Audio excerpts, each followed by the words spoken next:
Hi, Sean. Hi, how are you? I'm good.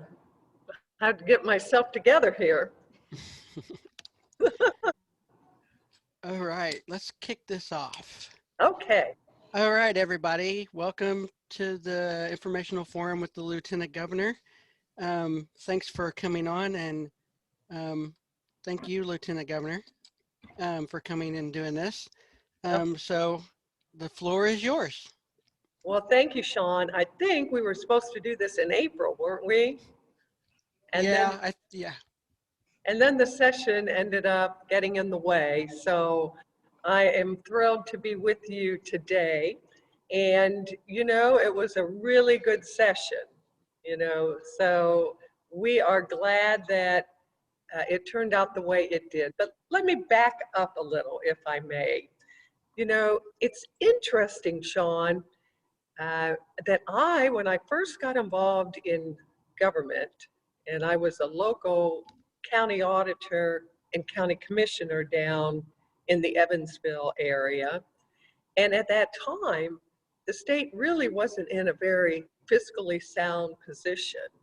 In fact, we had gone through 7 years of structurally deficit budgets, meaning we were paying out more than what we were taking in as a state.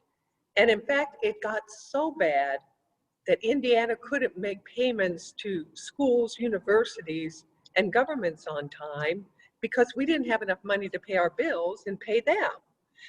And then in 2005, when I became a state rep, that's when the state started turning things around. And we cut government spending, we cut taxes, we balanced budgets, and we build up healthy surpluses for rainy days. And in fact, as a result, Indiana now today is #1 in the Midwest. We're 5th in the nation for our business environment. We're the second most affordable state. We had the third best infrastructure in the country. And we're one of 13 states that has a AAA credit bond rating by all three independent rating agencies. And these are incredible accomplishments, Sean. But government isn't totally responsible for that. Government may help, but it's men and women who are living in Indiana that have made the sacrifices that have really put our state on a path to prosperity. And now we passed this session a budget that was absolutely transformational for Hoosiers and for self-advocates and individuals with intellectual and developmental disabilities. So what do you think happened when the General Assembly found out 1 week before they were ready to pass the budget, a $37 billion 2-year budget, 1 week before passing it, they discovered they had $5 billion extra dollars. $3 billion had come in from the federal government, but $2 billion were a result of our revenues just recovering so well that we had more revenue than what we thought we would have. So the General Assembly, they didn't want to grow government, but what they did is they made some one-time investments that really benefit Hoosiers. So they paid cash for capital projects. They were able to pay down on debt. They were able to pay down on teachers' pensions. And by doing that, they freed up revenues for the future. But in addition to that, they made some incredible investments. They invested $250 million in expanding broadband throughout Indiana. And we all know as a result of COVID that having fast, reliable broadband is absolutely critical because our students were e-learning, workers were teleworking, and the health care that we were being given was being delivered telehealth. And so if you weren't connected, you weren't able to enjoy those things and do those things that other Hoosiers could. So that $250 million is really going to go a long way to ensuring that Hoosiers in rural areas are going to start getting connected and having that access. But they also invested $80 million in increasing our direct service provider wages here in Indiana, where we now can pay $15 an hour. And that isn't even enough, but at least it's better than what it was. And we are able to finally value our workers that, you know, work so hard and are committed to helping those individuals that need the help. But they also, Sean, one of the things they did that I am really proud of is they put $100 million into mental health. And the human cost of this pandemic is huge, and it's going to grow for years to come, not just the cost to families, but the cost to our budgets, whether we're in the public or the private sector. I travel around the state and I talk to teachers, to school superintendents. I talk to Boy Scout leaders and Girl Scout leaders. If you talk to anyone that deals with young people, they will tell you that the amount of panic, anxiety, depression, suicide ideation, acting on suicide, and self-harm is off the charts with our young people. And these are our future leaders. You know, before COVID, 1 out of 5 Hoosiers was struggling with mental illness or addiction. And we all know someone that faces those challenges, Sean, and my family's no exception. My mother suffered from depression, my sister committed suicide, and my brother's an alcoholic. And so we all know those people who, through no fault of their own, you know, they inherited genes that predispose them to these conditions. And they deserve an opportunity to succeed in life. And that investment, I think, is a good first step towards getting them the help that they need. You know, we live in such a great state and we've accomplished so many good things, but you know, there's so much more that we can do and we need to do. And that is why I'm so proud to chair the Intellectual and Developmental Disability Task Force that you serve on, Sean. And because of our hard work over the last several years, we were able to make 34 recommendations to the Indiana General Assembly on how to improve the lives, the quality of life, and the self-independence of those individuals with intellectual and developmental disabilities. And to date, I believe 3 of those recommendations have been totally completed. Most of them are work in progress, and 6 of them are ones that we really need to put attention on. So we have just got to keep shining a light on what it is that we need for individuals with intellectual and developmental disabilities, and how can we as a state come alongside you to be able to give you what you want and need to be successful in life. I always say that we can't guarantee success, but we can give people the opportunities to be successful. And I think that Abraham Lincoln, I think he said it best. He said, you know, the best way to create, let's see, let me think about this. The best way to guarantee success is by creating your own future. And so that is what we want to do, is we want to be able to help people create the future that they want to live and build the dreams that they want to build, and live the lives that they want to live. So we have accomplished so much, but so much more that we need to do and that we can do. And that's where you come in as self-advocates, because you are the ones who are the voices for those who want to be able to have the opportunity to succeed here in Indiana. And you are the ones that are speaking out. You are the ones who are able to share the experiences and share the hardships and share the challenges so that we all can work together to create that better future. I'm often reminded of what Helen Keller said. Helen Keller, who had a disability, who was blind, she said that alone we can do so little, but together we can do so much. And by working together, by advocating, we can accomplish a lot. And for that, I am grateful, Sean, to your service and to the Self Advocates of Indiana, because you are shining that light and helping us create a better future for all Hoosiers. So with that, I'll pause. I know that there were other bills that were passed that, were being advocated. I have a number of here. I think there's House Bill 1516. I'm not very good on the numbers.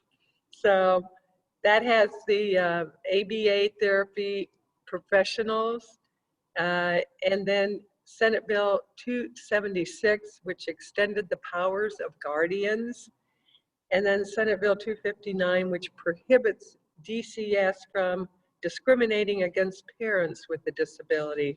So there were a lot of good things that happened this session for Hoosiers, and many of them were because of the work that Sean, you, and the Self Advocates do. So I'll pause there. And do you have questions for me? Yeah, I'm just gonna really quick use this time to let folks know to ask a question. You can either type it into the chat box. There's a Q&A section you can also ask questions on, or under the participants panel, you can raise your hand and I can promote you to a panelist and you can ask your questions to the Lieutenant Governor in person. So feel free to go ahead and do that. We were wanting to ask, so not only does Sean and several other of our Self Advocates of Indiana board members serve on the 1102 task force, but Sean, as SAI president, served as the chairman of the employment array work group as part of the 1102 task force. Do you have any updates on the recommendations that we submitted as that work group submitted? I don't know if those were some of the recommendations that have been implemented or are still being worked on. If you have any updates on those? I'll have to check on that. It's Shannon, and see what I can find out. It is Shannon, right? It is, yes. Yeah. Hi. Okay. I'll have to check on that. Chase is on this call, and we will definitely check on that and get back with you with that information, unless Sean knows the answer. I don't know the answer. Okay. Well, we'll get that information for you so that you can share it with the group. Thank you. Thanks. And it's good information. I need to know anyway. We do have not a question, but a note from Danielle saying thank you for all you do. You're obviously one of our biggest supporters over at the State House, and we really do appreciate all of your support and your willingness to come back on after we had the scheduling issue in April. We really appreciate your time this month to come back on. Of course. Of course. You know, I could tell you a little bit about while we're waiting for questions, what the Lieutenant Governor does. That'd be fantastic. Yes, please. You know, the Lieutenant Governor in Indiana probably has more duties and responsibilities than any other Lieutenant Governor in the country. Most Lieutenant Governors act if the governor is incapacitated. But in Indiana, I have so much more to do. So constitutionally, I'm president of the Senate. So whenever the Senate is in session, I actually run the Senate. But statutorily, I head up 4 agencies. So I'm Secretary of Agriculture and Rural Development. I also head up our housing agency. I head up the Office of Community and Rural Affairs, or OCRA, as we call it. And then the Indiana Destination Development Corporation, which encompasses tourism. In addition to that, I chair a number of initiatives. And of course, the one I'm most proud of that I've already mentioned is the Intellectual and Developmental Disability Task Force. So, and people often ask me, what does a normal day look like for the Lieutenant Governor? Well, there's no normal day. I mean, every day is different. And when we're not in session, I like to get out and travel around the state. I was up in Warsaw recently and was able to visit Cardinal Services. You know, I try to get out and travel around the state because it's important to build those relationships, and people want to be appreciated, and they want to be recognized for the good things they're doing in the community. And so by traveling around the state, I get to celebrate their successes and build those partnerships that, you know, will help us all get to that next level. And so there is no normal day. Today I was here in Indianapolis, and quite honestly, my office likes it when I'm gone. They like it when I'm out on the road, you know. So I try to get out on the road as much as I possibly can. But I live in Indianapolis during the week, and then I travel to Evansville every weekend. So that's about 175 miles south of Indianapolis. So that's where my home is, and that's where my husband is. He's very supportive of me, but he wasn't going to live in an apartment, not in Indianapolis. It wasn't going to happen. So, any questions? I have one. All right, Sean. You remember, oh man, either 2019 or the beginning of 2020, when we went to that, I gotta remember, it's the two apartment projects that we were at that, you were there, you talked, and the one apartment project was in Fishers or right along 31, and the other one was downtown here. Right, What happened to that? for people with disabilities, yes, where they had units, they had units set aside for people with disabilities. And I believe they were completed, Sean, but let me double check on that. I thought they had been completed, but I'm not 100% sure. So let me check on that, and we'll get back to you on that. Because you're right. There's one up in Hamilton County. It was either in Fishers or Carmel, and then one here in Marion County, just right outside of downtown Indianapolis. Right along the tracks. Yeah, those were through my Housing and Community Development Authority, that agency that I oversee. Yep, we'll check on that for you.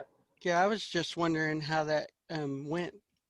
Yeah, now that you've asked, I'm wondering too.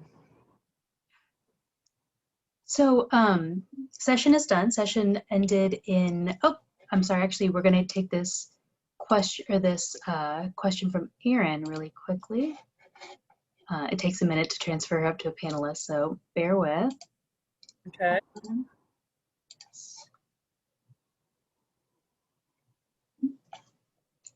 Hey, Erin. Hi, Erin. You're on mute.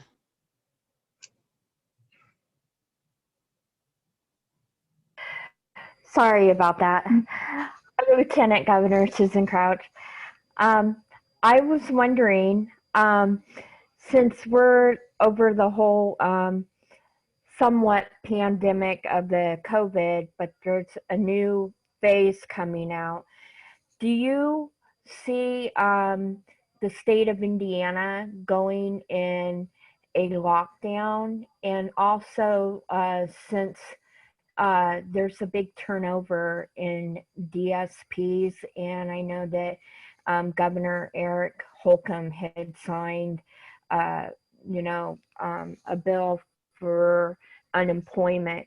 Do you think that there's still, because I know a lot of people aren't working because of unemployment checks, and there's such a high turnover. Do you think that there's also another phase of there's not people wanting to work because of the unemployment? Yes, I have two questions. One was, do I think we will have another lockdown? Not at this point.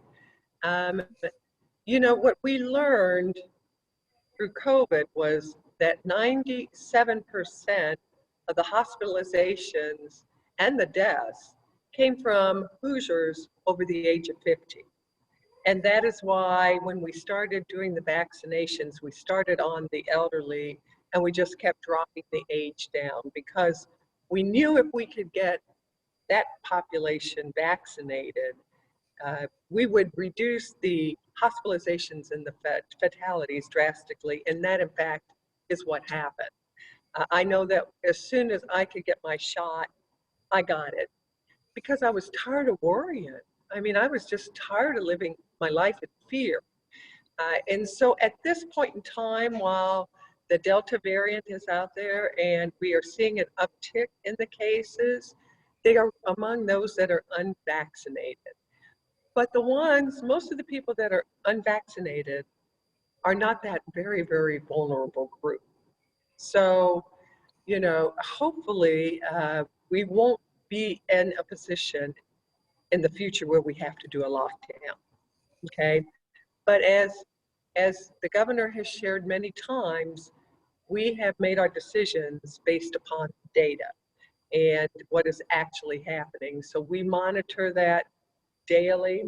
And at this point in time, we don't foresee a lockdown, but things can change. Mhm. But let's keep our fingers crossed and let's hope that more people do get vaccinated, because that, quite honestly, is what will provide us protection.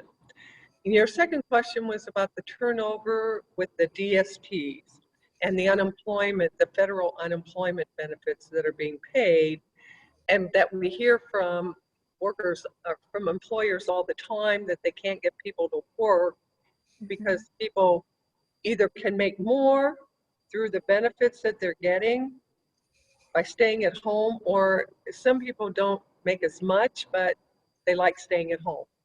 And when is that going to change?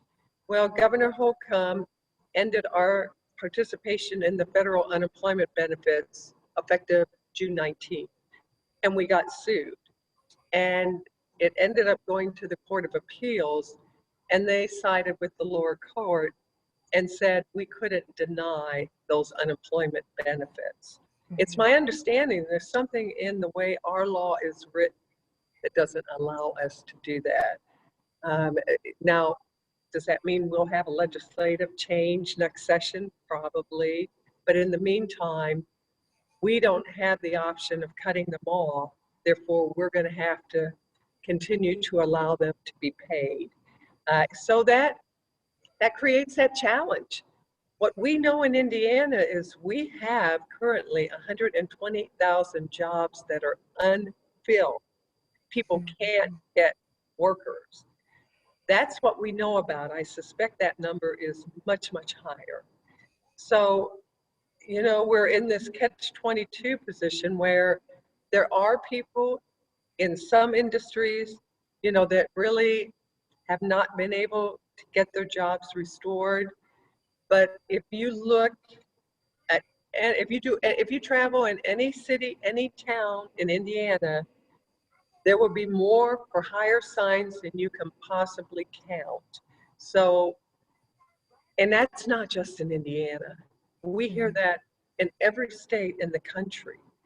And, to compound the problem, we're in a population decline in the United States. And in fact, all industrialized countries are in a population decline. So we're never going to have the bodies that we used to have because people aren't having as many children. And so that just compounds it when we're paying these unemployment benefits and people choose to not work as a result. So I don't know what the answer is, Aaron. It's where we are right now, and so many decisions that are made, and I'm not trying to pass the buck, believe me, but so many decisions that are made are federal decisions that, we don't have control over. So all we can do is the best we can here as a state. And that's why we have, the Next Level Jobs programs for employers and employees that provide grants so that people can skill up and get better paying jobs. I mean, we have those programs in place, and to date, I think right around 70,000 Hoosiers have taken advantage of that. But it's a challenge that we have, and it's not going to go away anytime in the near future. Thank you. Mm-hmm.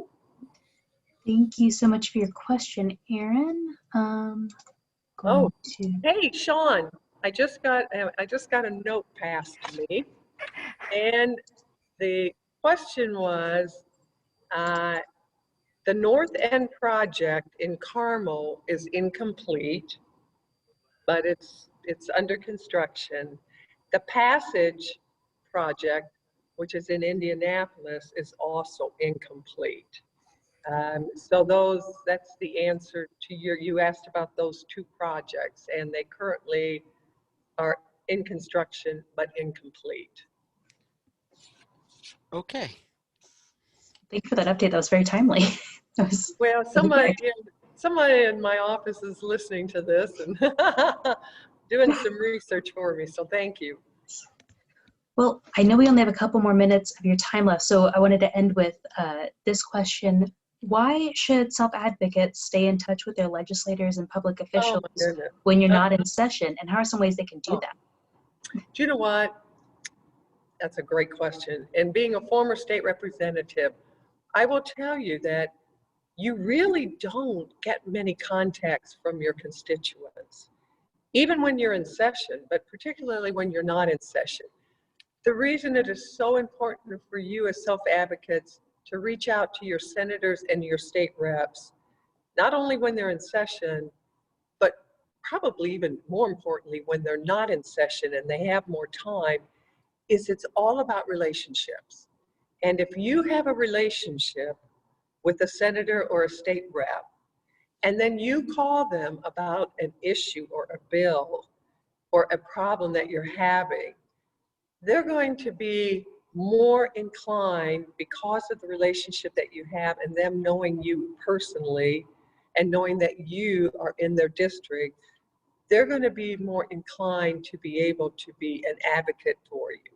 And so you all are advocates, but you want these legislators to be advocates for you.